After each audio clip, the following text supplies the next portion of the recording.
죽음의 계곡에서 당을 지키겠다. 절박함이 느껴졌습니다. 유승민 신임 대표 수락연설에서 정말 비장한 각오를 밝혔는데 유승민호 순항이 가능할까요? 좀 험할 것 같지 않습니까? 그 절박함이 느껴지고요. 네, 1차적으로 추가 탈당을 막는 일이 쉽지 않은 일이고 그러나 가장 급한 일입니다. 예. 지금 11명의 현역 의원으로 이제 교섭단체 자격은 잃었지만 어쨌든 정의당보다는 한 2배 정도 되니까요. 예. 예, 그런데 중요한 건 이제 흐름이거든요. 그러니까 여기서 한두 명이라도 추가 탈당이 생기면 그러면 이제 이게 다 한국당으로 흡수되는 흐름인가 보다 라고 이제 유권자들이 생각하게 되고요. 그렇게 되면 바른정당의 지지율이 상당히 빠르게 빠져버릴 수가 있습니다. 그러면 버티고 싶어도 못 버티는 거죠. 그렇죠. 예, 그런 점에서 1차 그 앞으로의 한 달 사이에 추가 탈당이 있을 거냐 아니면 유승민 대표와 새 지도부가 어쨌든 추가 탈당을 막아낼 거냐 이게 1차 이 가늠자가 될 겁니다.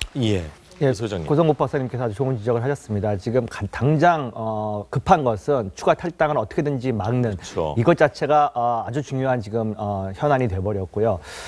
저 역시 바른정당의 앞날이 아주 불투명하다라고 생각을 합니다. 왜냐하면 뭐 여러 가지 이유가 있겠습니다만은 지금 당장의 원내 교섭단체로서의 자격을 박탈당하면서 지금 국고보조금 자체가 지금 대폭 삭감된다거나 정말로 여러 가지 어려움이 이제 앞으로 직면하게 될 텐데 유승민 대표도 어저께 이제 그런 말씀했습니다. 이제 추운 겨울을 지내야 되는 상황이 왔다라고 하셨는데.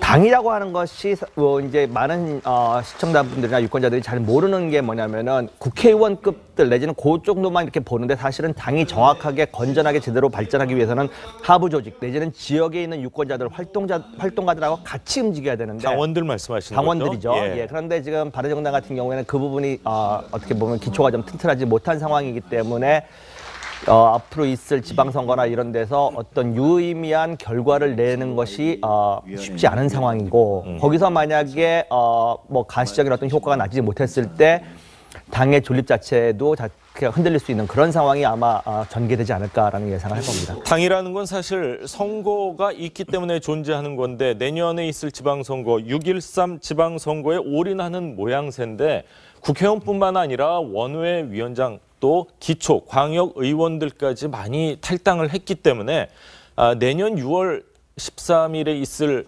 지역 그 지방 선거에서 성과를 거둘 수 있을 것으로 보십니까? 어떻습니까? 우선 전국적으로 후보를 다 낼 수 있는지가 의문인 상황이죠. 예, 그렇지만 지방선거를 볼 때 대체로 이제 광역단체장을 어느 당이 몇 자리를 하느냐. 그렇죠. 세종시까지 포함하면 광역단체장이 17명이거든요. 예. 그래서 대개 17명 중에 몇 명을 하느냐. 9대 8을 대개 그래서 여야의 승부의 어떤 기점으로 봅니다. 이제 그런 점에서 보면 의외로 바른정당은 지금 현역 광역단체장 2명을 보유하고 있거든요. 그렇죠. 예, 제주와 경기도. 경기도의 남경필 지사, 제주의 원희룡 지사요. 예. 그러니까 이런 점에서는 그 광역을 기준으로 보면은 아주 절망적인 상황은 아닙니다. 그리고 유승민 대표가 내년 지방선거에 모든 걸 걸겠다고 했는데 안 걸 수가 없어요. 지금 현역 의원 11명인데 지방선거에서 참패를 해서 광역을 한 자리도 못 건졌다. 그렇죠. 이렇게 되면 아마 가만히 놔둬도 당은 거의 공중분해될 겁니다. 예. 그런 점에서 승부를 걸 수밖에 없는데 한 가지 이제 승부처는 어디에 있는가 하면요. 예. 보수 유권자, 바른정당도 보수 정당 아닙니까?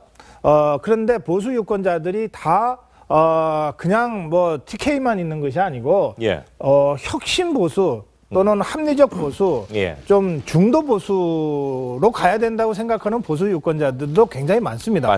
그리고 이분들은 대체로 마음 둘 곳이 없어서 지금 부동층 쪽으로 지지 정당 없음으로 지금 가 있거든요. 무당파 쪽으로 가 있죠. 그렇다면 그동안 유승민 대표가 전면에 나서지 못한 상태에서 당이 어떤 면에서 과도기적인 기간을 거쳤는데 이제 그 중도 개혁의 노선이 분명한 유승민 대표가 당 대표가 돼서 모든 걸 걸고 내년 지방선거에 승부를 하면서 중도 개혁 노선을 정확하게 국민들한테 전달할 수만 있다면 관망하고 있던 보수 혁신을 희고하는 보수 유권자들이 한국당이 아니라 바른정당 쪽에 힘을 모아줄 수도 있어요. 그것이 바른정당의 거의 유일한 희망이 아닌가 싶고요. 예. 그 점에서는 지금 바른정당이 갖고 있는 여러 가지 정치 자원이 있잖아요. 조금 전에 얘기한 남경필 지사나 원희룡 지사도 보수 정치인이지만 아주 혁신적이고 개혁적인 행보를 해왔잖아요. 그러니까 그런 사람들이 전면에 나서서 바른정당이 한국당과 정말 보수, 진정한 보수가 누구냐 이렇게 경쟁에 들어간다면 한번 해볼 만하다. 그렇게 말씀드립니다. 지금 바른정당으로서는 이제 내년에 지금 당장에 놓여 있는 지금 지방선거에서 어떻게든지 좀 족적을 남겨야 이제 생존의 문제로부터 자유로워지는 상황인데 사실 선거라는 게 여러 이제 요소들이 이제 개입이 됩니다. 그런데 바른정당으로서는 제가 보기에는 녹록지 않은 상황이 펼쳐질 거라고 이제 여러 전문가들도 거의 공통된 지금 견해를 보이고 있고 만의 경우 지금 유일하게 탈출구로 지금 바라볼 수 있는 것이 국민의당과의 어떤 연합 내지는 합체를 통해서 중원의 어떤 영역을 좀 높임으로써 존재감을 부각시키고 이것을 통해서 유권자들에게 좀 어필하는 이런 식의 전략 정도나 생각할 수 있는 게 아닌가라는 지금 많은 의견들이 있는데요. 사실은 그것조차도 지금 이제 나중에 또 이야기하겠습니다. 녹록지 않은 상황입니다. 여러 또 이해관계들이 얽혀 있는 상황이기 때문에 그것조차도 크게 지금 가능성이 높다라고 보이지는 않는데 어쨌든 지금 고 박사님께서도 지금 남경필 그다음에 제주지사 원희룡 제주지사라고 하는 좋은 자원에 대해서는 많은 분들이 아마 동의를 하실 겁니다. 근데 그분들조차도 지금 이야기를 해보면 많이 불안을 느낍니다. 재선의 가능성에 대해서. 왜냐하면은 아까도 말씀드렸듯이 선거에 이기기 위해서는 하부 조직이 튼튼해야 되는데 그 자체가 지금 흔들려 버렸기 때문에 그 부분에 대해서도 스스로들도 지금 많이 불안해하는 상태고 또 어저께 거기 취임식에도 오지 않았다라고 하는 걸 봤었을 때 아마 불안함이 더 증폭되는 게 아닌가라는 생각을 해봅니다. 그렇군요. 전당대회라는 게 사실 축하의 장입니다. 당의 대표를 뽑는 자리인데 바른정당의 이 광역단체장 2명, 남경필 경기지사, 원희룡 제주지사 어제 전당대회에 불참했어요. 그러니까요. 방금 두 패널 말씀 때도 두 정치인이 굉장히 중요한 자산이라고 말씀하셨는데 자산이 안 왔어요. 제일 중요한 자산 두 분이 안 오셨어요. 어제 유승민 대표가 죽음의 계곡을 건널 것이고 춥고 배고픈 겨울을 지나갈 것이라고 했는데 정말 지사로서 다시 당선되는지 못하는 것이 정치적으로 어떻게 보면 당선이 아니라 낙선이란 죽음 아닙니까? 두 유력한 정치인도 이 당의 간판을 달고 다음 도지사 선거에 나갔을 때 당선이라는 그 생사의 가름길에서는 죽음의 계곡이 될 수 있다는 생각을 하시고 계신 것 같고 실제로 숫자도 그렇게 나타나고요.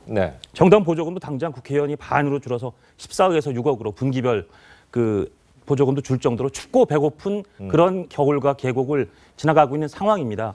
그러다 보니까 참 당이 쉽지가 않은데 그래서 마지막 승부처로 보고 있는 국민의당과의 어떻게 보면 연합 이런 부분이 이제 희망의 한 싹이 될 텐데요. 어제 눈에 띄는 장면은 두 정치적 자산은 안 왔지만 김관영 국민의당 사무총장이 참석해서 축사라는 장면이었습니다. 그 장면 잠깐 보시겠습니다. 당대표님을 중심으로 해서 꼭 하나 되고 일치되어서 더 큰 다당제의 길을 열어나가는 그 중심에 서시기를 기원하겠습니다. 국민의당에서만 유일하게 좀 오신 것 같은데 우리가 그냥 눈으로만 봤을 땐 국민의당과 좀 더 가까워지고 한국당 같은 경우는 지금 홍준표 신임 대표가 예방까지 거절을 했어요. 아무래도 대선에 있었던 앙금이 아직도 남아있는 거 아닌가 하는 생각인데 간다면은 어느 쪽으로 가는 것이 꼭 제가 이렇게 하니까 강제로 이렇게 통합을 하라 그러는 것 같은데 그런 의미는 아니고 어떤 방향이 옳은 선택일까요? 어쨌든 정치는 현실이기 때문에 방금 말씀하신 것은 강요된다기보다는 필요에 의해서 생존에 의해서 어느 쪽으로 가는 것이 유리한지 내지는 어느 쪽으로 가는 것이 가능한지 이 부분에 대해서는 당에 있는 전략가들은 늘 고민을 하는 상황이고요.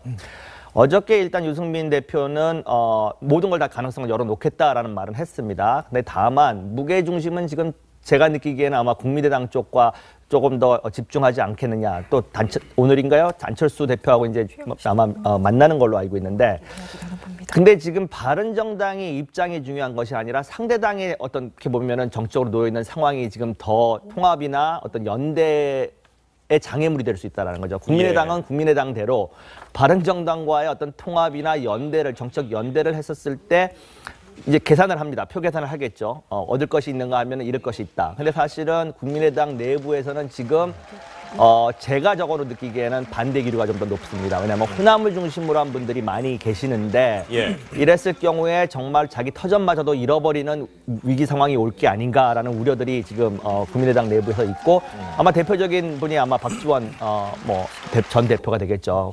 공개적으로 그거에 대해서 지금 계속해서 안 되는 상황을 지금 만들어 나가고 있고 또 스스로가 지금 내년에 이제 있을 지방선거에 나오는 상황에서 자기에게 불리한 식의 정적 지형이 형성되는 것 자체를 용납하지 않으려고 아마 할 거기 때문에 그것 역시 녹록지 않은 상황이고 또 자유한국당과의 통합은 자유한국당 쪽에서 일단 문을 막았지 않습니까? 이제 문 닫혔다. 더 이상 들어올 수 없다. 그다음에 요번에 지난 대선 과정뿐만 아니라 이번 통합 과정에서 돌아오는 과정에서 또 불거진 어떤 그런 감정의 골들이 깊기 때문에 그것 역시 녹록지 않다.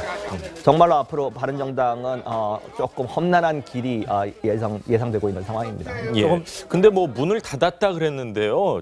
제 생각으로는 말만 문을 닫았지 실질적으로 오겠다 그러면은 또 뭐 술자리 한잔 하면서 회식하면서 금세 풀어질 수 있는 그런 분위기가 아닌가 생각이 되는데 홍 대표가 예방을 막았어요. 인사를 하겠다 했는데 막은 거는 어떤 의미가 있는 겁니까? 다 의미가 있는 거죠. 좀 몇 가지로 나눠서 좀 말씀을 좀 드리고 싶은데 우리나라 정당 뭐 다른 나라도 그렇습니다만 대권 주자가 여러 명 있는 정당이 경쟁력이 있는 겁니다. 물론이죠. 그런 점에서 보면 바른정당은 비록 국회의원 숫자는 11명으로 줄었지만 유력한 대권 주자가 3명이나 있어요. 아까 이미 여러 번 거론됐습니다만 남경필 지사나 원희룡 지사는 10년 전부터 대권 주자로 다들 국민들이 차세대로 여론조사를 했던 사람들 아닙니까? 여기에 유승민 의원이 있어요.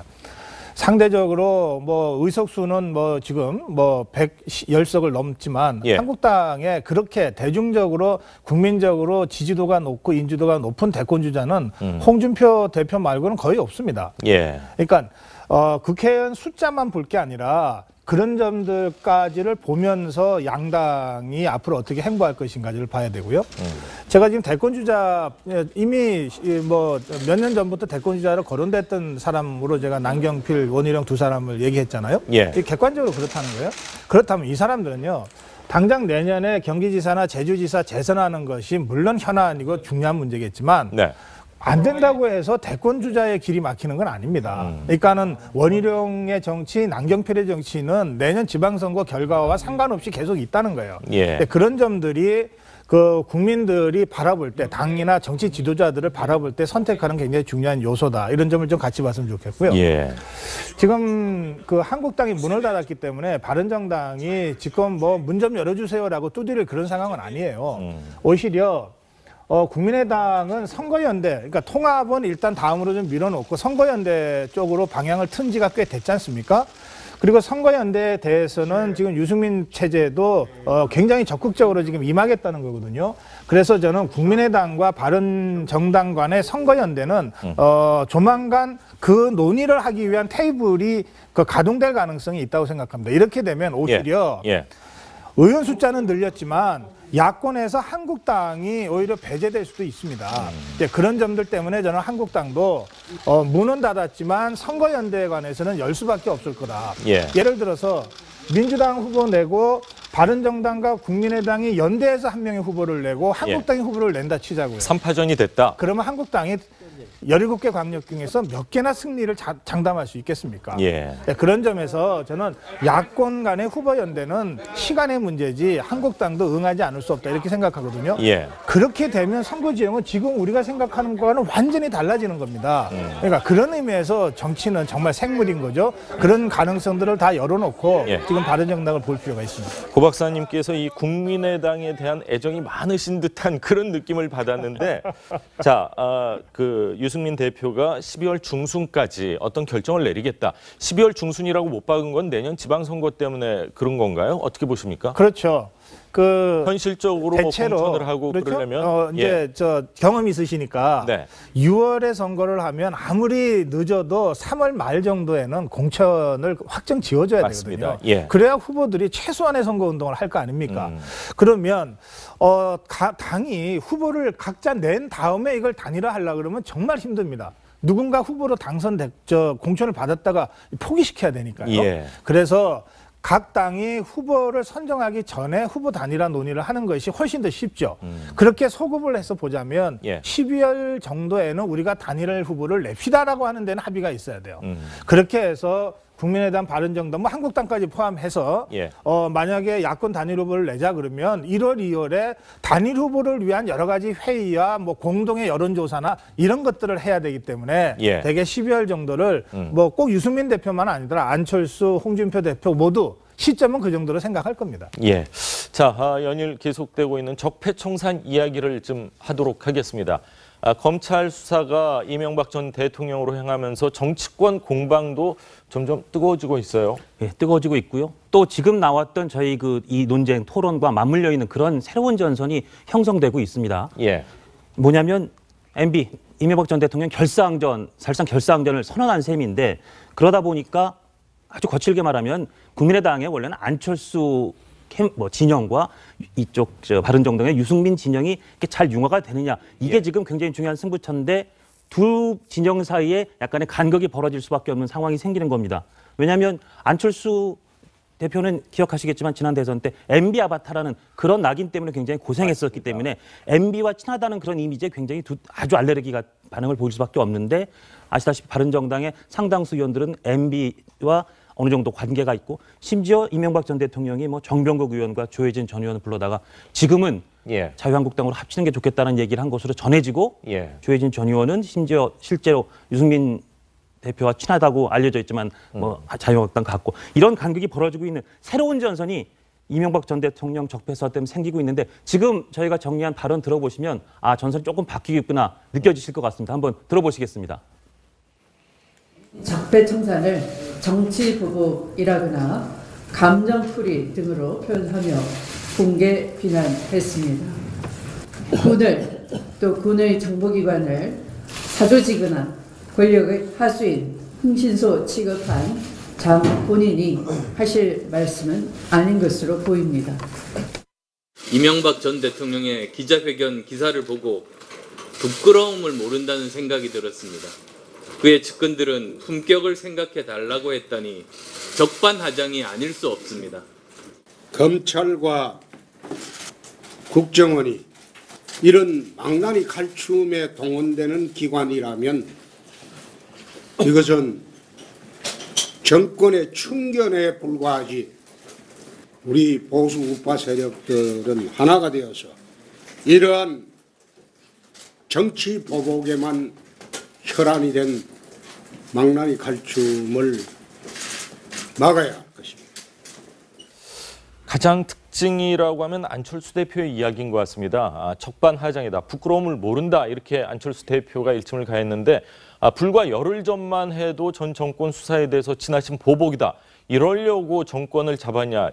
왜 갑자기 입장이 바뀌었을까요? 글쎄요. 지금 안철수 대표 이런 말씀드리기 참 죄송스럽긴 한데요. 입장 자체가 어떤 때 보면 일관성이 좀 없는 게 아닌가라는 생각을 합니다. 사실 국민의당 내부에서도 적폐청산에 대한 안철수 대표의 입장에 대해서 반대를 하는 사람들이 많았고 비난을 하는 의원들이 공개적인 뭐 방송을 통해서라든지 이런 공개적인 비난을 하는 상황이었는데 또 어제는 MB가 이제 나가는 출국장에서 했던 이야기에 대해서 적반하장이다 이렇게 공격을 함으로써 어찌 보면은 적폐청산을 옹호하는 듯한 또 입장으로 지금 바뀌어가지고 안철수 대표의 어떤 속내 진짜 생각은 뭔가라는 걸 파악하기 좀 쉽지 않은 상황인 것 같고요. 제가 보기에는 아까 장원영 부장님께서도 이야기하셨습니다만 지난 대선 과정 중에 불거진 그 이미지를 불식시키기 위한 노력이 아니었나라는 생각을 합니다. 소위 말해서 이제 MB 아바타, 나는 MB 아바타 아니다. 공격할 상황에서는 공격한다. 비난할 상황에서는 비난한다. 이런 것들을 좀 선명하게 나타내기 위한 그런 어떤 메시지인 것 같은데 뭐 저 부분이 이제 사실인지는 앞으로 향후 행보에 따라서 이제 좀 더 결정이 되지 않을까라는 생각을 합니다. 지금 말씀하신 그런 점도 있겠지만 저는 가만히 안철수 대표의 발언을 보면 저게 뭐 완전히 배치되는 발언인가 아닌 것 같아요. 뭐냐면 열흘 전에 그 안철수 대표가 지나친 적폐청산에 대해서 우려를 표명한 것은 맞습니다. 적폐청산은 필요하지만 문재인 정부가 적폐청산만 하고 있을 거냐 그리고 그걸 5년 내내 그것만 할 거냐 이런 지적이고요. 그런데 어제 나온 것은 이명박 전 대통령의 공항에서의 발언에 대한 비판이거든요. 예. 그런데 이명박 전 대통령의 저 공항에서의 발언에 대해서는 부적절하다고 하는 의견은 저뿐만 아니라 많은 국민들이 느낄 겁니다. 예. 그러면 저거는 적폐청산도 정도가 있다라고 하는 안철수 전 대표의 열흘 전의 발언과 배치되는 건 아니다 이렇게 저는 생각하고요. 예. 뭐 보는 사람에 따라서 다를 수 있겠습니다만 네. 저는 그 품격 얘기도 했는데 예. 이렇습니다. 이 이명박 전 대통령 측에서 우리도 갖고 있다 뭐 이렇게 자꾸 얘기하잖아요. 그럼 이제 노무현 전 대통령 정권에서의 뭔가를 갖고 있다. 그러면 그게 문재인 정부도 자유로울 수 없다. 이런 일종의 그 위협으로 들리는데. 예. 아니 의사가 이 환자를 치료하는 과정에서 얻은 정보 이거 죽을 때까지 무덤에 가져가잖아요. 예. 변호사가 그 의뢰인과 관련해서 얻은 정보 정말 죽을 때까지 무덤에 가져가는 게 최소한의 직업윤리 아닌가요? 예. 대통령과 권력을 가진 사람들이 전 정권에 대해서 무언가를 알았다고 하면 예. 그거 다 기록물로 보관돼 있고 사실은 죽을 때까지 가져가는 것이 저는 어떤 직종보다도 그런 면에 있어서 무겁고 엄중한 직업윤리를 갖춰야 된다고 생각하거든요. 예. 저는 지금의 문재인 정부가 자꾸 전 정권과 관련된 문건을 폭로할 때마다 제가 이런 취지로 비판했습니다. 예. 이런 취지로 비판했는데 지금 이명박 대통령이 노무현 정권 때에 뭔가를 갖고 있는 것처럼 그걸 마치 폭로하면 대단한 사건이 터질 것처럼 이렇게 위협을 하는 거, 협박이란다는 제가 취소하겠습니다. 예. 위협하는 거, 과연 이게 그 정치의 정도인가에 대해서 저는 좀 비판적인 시각을 갖고 있습니다. 그래서 예. 이렇게 자꾸 정쟁으로 몰아가는 이유는 뭔가 간단하죠.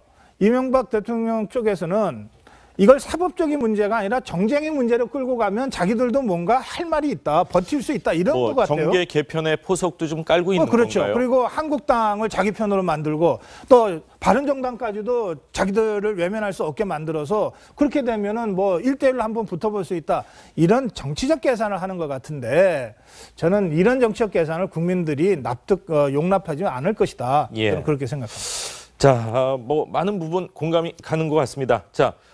다음 얘기 좀 하겠습니다. 전병원 현 청와대 정무수석 검찰 수사망을 피하기 어려워 보이는데 검찰에서 소환 일정을 지금 조율 중이라는 얘기가 나오고 있어요. 예, 일부 언론은 정무석 자리를 그만 물러나는 여부를 떠나서 구속까지도 검토하고 있다 이렇게 좀 앞서간 것 같긴 하지만 그런 예. 보도가 나올 정도인데 아시다시피 지난번에 짚어드린 것처럼 제3자 뇌물죄 적용 가능한지 검토 중인 것으로 예. 검찰이 검토 중인 것으로 알려집니다. 구도가 지금 굉장히 크기는 다르지만 박근혜 전 대통령이 K스포츠재단 미르재단을 제3자 뇌물죄죠. 그렇죠. 예. 그 받은 거와의 축소파인 것처럼 검찰에서는 보는 시각도 있는 것 같습니다. 이게 나중에 법률적으로 확정적인 사실이 될지는 두고 봐야 되지만 예. 그래서 당시에 미방위 소속이었고 상당히 홈쇼핑 재승인 등의 영향력을 미칠 수 있었고 오늘 아침 동아일보에 보면 2014년 납품비리 때는 그렇게 롯데홈쇼핑에 대해서 강하게 비판하다가 2015년 백수호 사태 때는 착한 홈쇼핑이 더 손해본다고 상당히 좀 두둔하는 쪽으로 돌아섰다. 이런 정황도 검찰은 지금 주목하고 있다. 그래서 전병헌 수석이 참 이 수사를 이렇게 무사하게 잘 통과할 가능성은 지금으로선 상당히 낮아 보입니다. 예. 자, 논두렁 시계 얘기를 했습니다. 전 노무현 대통령께서 논두렁의 시계를 버려서 그 당시에 아직도 기억나는 게 금속 탐지기 든 많은 사람들이 그 논두렁을 왔다 갔다 했던 기억이 나는데 그것에 비유를 했습니다. 답답함을 토로한 걸로 저희가 받아들여야 될까요? 아니면은 청와대 현 정무수석이기 때문에 검찰에 대한 무언의 압력, 압박이라고 봐야 될까요? 글쎄요. 전병헌 수석 입장에서는 사실관계에 대해서는 억울한 면이 있을 수도 있겠습니다만은 지금과 그 당시의 상황은 너무나 많이 다르다는 것을 국민들이 알고 있지 않습니까? 그 당시에는 사실은 정권이 넘어간 상태에서 검찰이 그 피의자 사실에 대해서 이렇게 좀 흘린다거나 이런 부분이 있을 수 있는 상황이지만 사실 정무수석이라고 하는 지금의 살아있는 정권에 대해서 검찰이 그 정도의 어떤 언론 플레이를 할 수 있는 가능성은 제가 보기엔 높지 않다라고 봅니다. 예. 어떻게 보면은 본인 입장에서는 좀 억울한 측면이 있을 수 있을지는 나중에 이제 있는지는 나중에 이제 조사를 해보면서 좀 더 밝혀질 수 있겠습니다. 그리고 지금 확정적으로 말씀드리기는 좀 어려운 부분은 있습니다만은 지금 스스로가 거기에 있다는 것만 갖고도 여러 말들이 지금 나오고 있는 상황입니다. 수사가 제대로 진행이 되겠느냐, 소환을 한 정무수석이라고 하는 타이틀을 걸고 포토라인에 쓰는 것 자체가 이번 정권에 대한 부담, 그다음에 청와대에 대한 부담, 대통령에 대한 부담, 이 부분을 눈에 뻔히 보이는 상황에서 제 개인적인 생각은 곧 거취에 대한 입장을 아마 표명하지 않을까. 그것은 이제 대통령이 이제 내일 오시기 때문에 이 부분에 대한 어떤 논의들이 있을 것이고, 또 일부 언론 보도이긴 합니다만은 이미 임종석 비서실장과 계속 면담을 진행 중이다, 이런 이야기들도 나오고 있습니다. 그랬을 때 이 부분에 대한 어떤 이제 진행이 다음 주부터는 아마 본격적으로 좀 되지 않을까라는 예상을 봅니다. 고 박사님. 이 정치인은 의혹 제기만으로도 책임을 느낄 수밖에 없는 어려운 자리죠.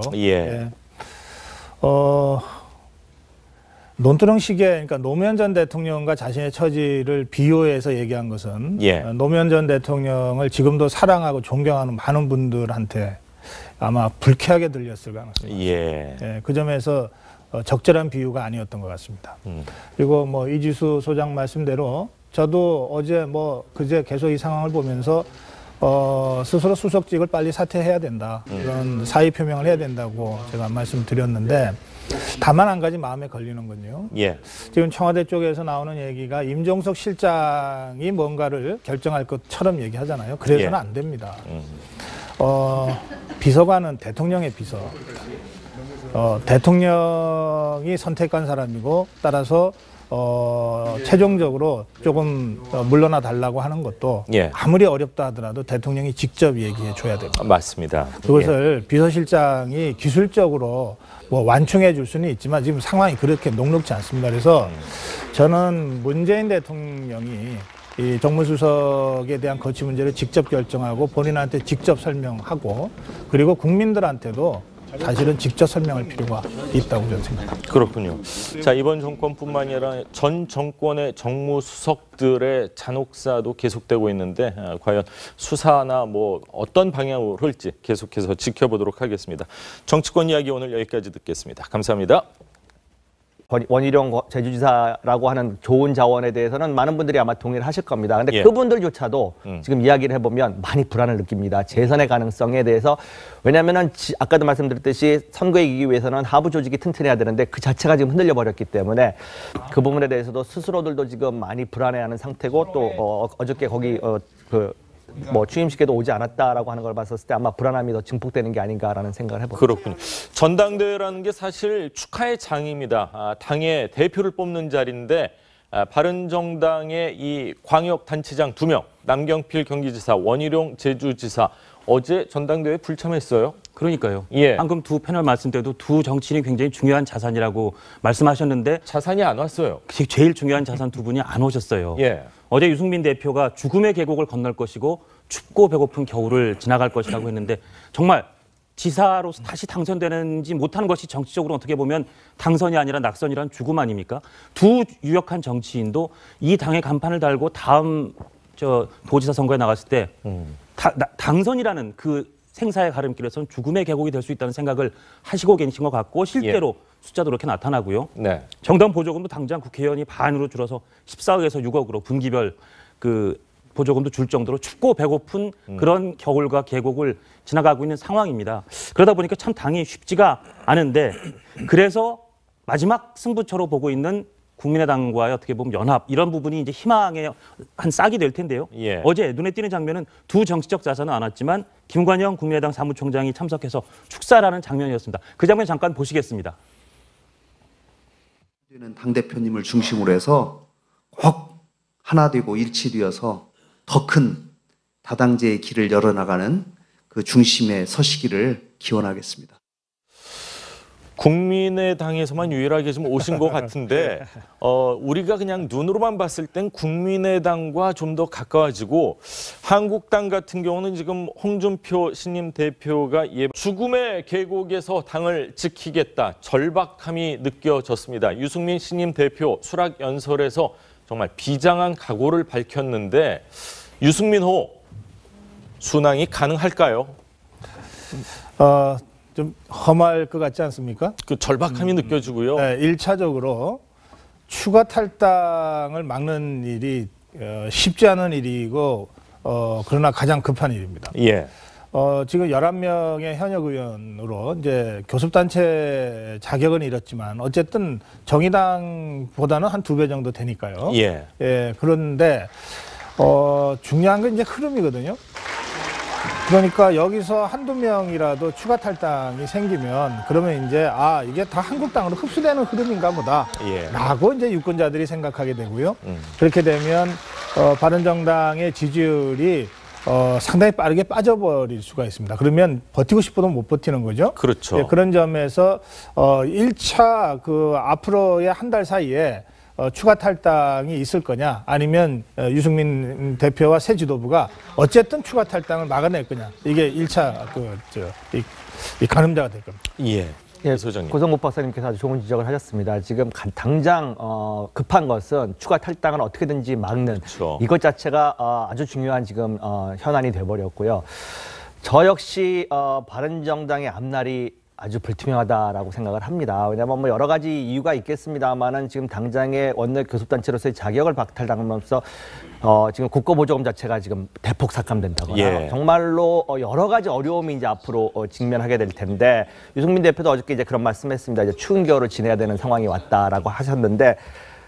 당이라고 하는 것이 이제 많은 시청자분들이나 유권자들이 잘 모르는 게 뭐냐면은 국회의원급들 내지는 그 정도만 이렇게 보는데 사실은 당이 정확하게 건전하게 제대로 발전하기 위해서는 하부 조직 내지는 지역에 있는 유권자들 활동가들하고 같이 움직여야 되는데 당원들 말씀하시는 당원들이죠. 거죠? 예. 예. 그런데 지금 가야 된다고 생각하는 보수 유권자들도 굉장히 많습니다. 많습니다. 그리고 예. 이분들은 대체로 마음 둘 곳이 없어서 지금 부동층 쪽으로 지지 정당 없음으로 지금 가 있거든요. 무당파 쪽으로 가 있죠. 그렇다면 예. 그동안 유승민 대표가 전면에 나서지 못한 상태에서 당이 어떤 면에서 과도기적인 기간을 거쳤는데 이제 그 중도 개혁의 노선이 분명한 유승민 대표가 당 대표가 돼서 모든 걸 걸고 내년 지방선거에 승부를 하면서 중도 개혁 노선을 정확하게 국민들한테 전달할 수만 있다면 예. 관망하고 있던 보수 혁신을 희고하는 보수 유권자들이 예. 한국당이 아니라 바른정당 쪽에 힘을 모아줄 수도 있어요.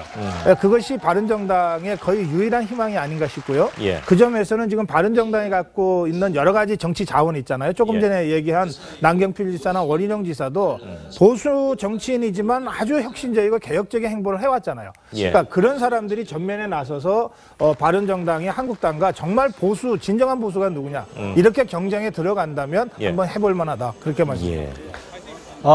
지금 바른정당으로서는 이제 내년에 지금 당장에 놓여 있는 지금 지방선거에서 어떻게든지 좀 족적을 남겨야 이제 생존의 문제로부터 자유로워지는 상황인데 사실 선거라는 게 여러 이제 요소들이 이제 개입이 됩니다. 그런데 바른정당으로서는 제가 보기에는 녹록지 않은 상황이 펼쳐질 거라고 이제 여러 전문가들도 거의 공통된 지금 견해를 보이고 있고 만의 경우 지금 유일하게 탈출구로 지금 바라볼 수 있는 것이 국민의당과의 어떤 연합 내지는 합체를 통해서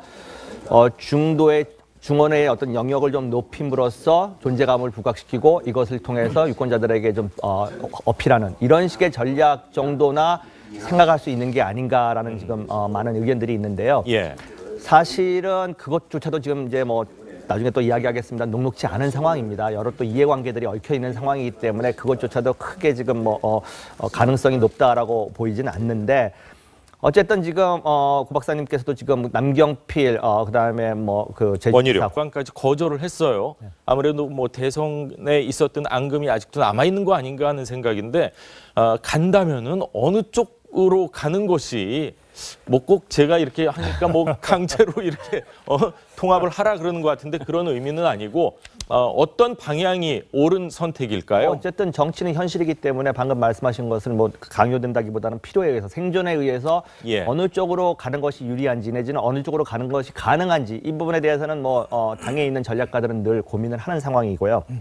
어저께 일단 유승민 대표는 모든 걸 다 가능성을 열어놓겠다라는 말은 했습니다. 근데 다만 무게중심은 지금 제가 느끼기에는 아마 국민의당 쪽과 조금 더 집중하지 않겠느냐. 또 오늘인가요? 안철수 대표하고 이제 아마 만나는 걸로 알고 있는데 근데 지금 바른정당의 입장이 중요한 것이 아니라 상대당의 어떤 이렇게 보면은 정적으로 놓여 있는 상황이 지금 더 통합이나 어떤 연대 장애물이 될 수 있다는 거죠. 국민의당은 국민의당대로 바른정당과의 어떤 통합이나 연대를, 정책 연대를 했었을 때 이제 계산을 합니다. 표 계산을 하겠죠. 얻을 것이 있는가 하면 잃을 것이 있다. 근데 사실은 국민의당 내부에서는 지금 제가 적어도 느끼기에는 반대 기류가 좀 더 높습니다. 왜냐하면 호남을 중심으로 한 분들이 많이 계시는데 이랬을 경우에 정말 자기 터전마저도 잃어버리는 위기 상황이 올 게 아닌가라는 우려들이 지금 국민의당 내부에서 있고 아마 대표적인 분이 아마 박지원 전 대표가 되겠죠.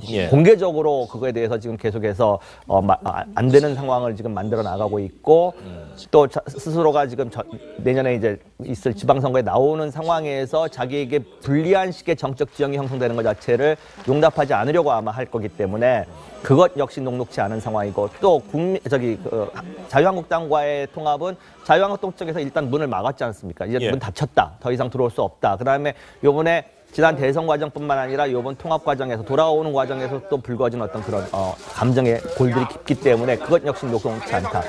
정말로 앞으로 바른정당은 조금 험난한 바른정당 같은 경우에는 그 부분이 어떻게 보면 기초가 좀 튼튼하지 못한 상황이기 때문에 앞으로 있을 지방선거나 이런 데서 어떤 유의미한 결과를 내는 것이 쉽지 않은 상황이고 거기서 만약에 가시적인 어떤 효과가 나지 못했을 때 당의 존립 자체도 흔들릴 수 있는 그런 상황이 아마 전개되지 않을까라는 예상을 할 겁니다. 당이라는 건 사실 선거가 있기 때문에 존재하는 건데 내년에 있을 지방선거 6.13 지방선거에 올인하는 모양새인데 국회의원뿐만 아니라 원외 위원장 또 기초 광역 의원들까지 많이 탈당을 했기 때문에 내년 6월 13일에 있을 지역 지방선거에서 성과를 거둘 수 있을 것으로 보십니까? 어떻습니까? 우선 전국적으로 후보를 다 낼 수 있는지가 의문인 상황이죠. 그렇지만 지방선거를 볼 때 대체로 이제 광역단체장을 어느 당이 몇 자리를 하느냐. 그렇죠. 세종시까지 포함하면 광역단체장이 17명이거든요. 그래서 대개 17명 중에 몇 명을 하느냐. 9대 8을 대개 그래서 여야의 승부의 어떤 기점으로 봅니다. 이제 그런 점에서 보면 의외로 바른정당은 지금 현역 광역단체장 2명을 보유하고 있거든요. 그렇죠. 제주와 경기도. 경기도의 남경필 지사, 제주의 원희룡 지사요. 그러니까 이런 점에서는 광역을 기준으로 보면은 아주 절망적인 상황은 아닙니다.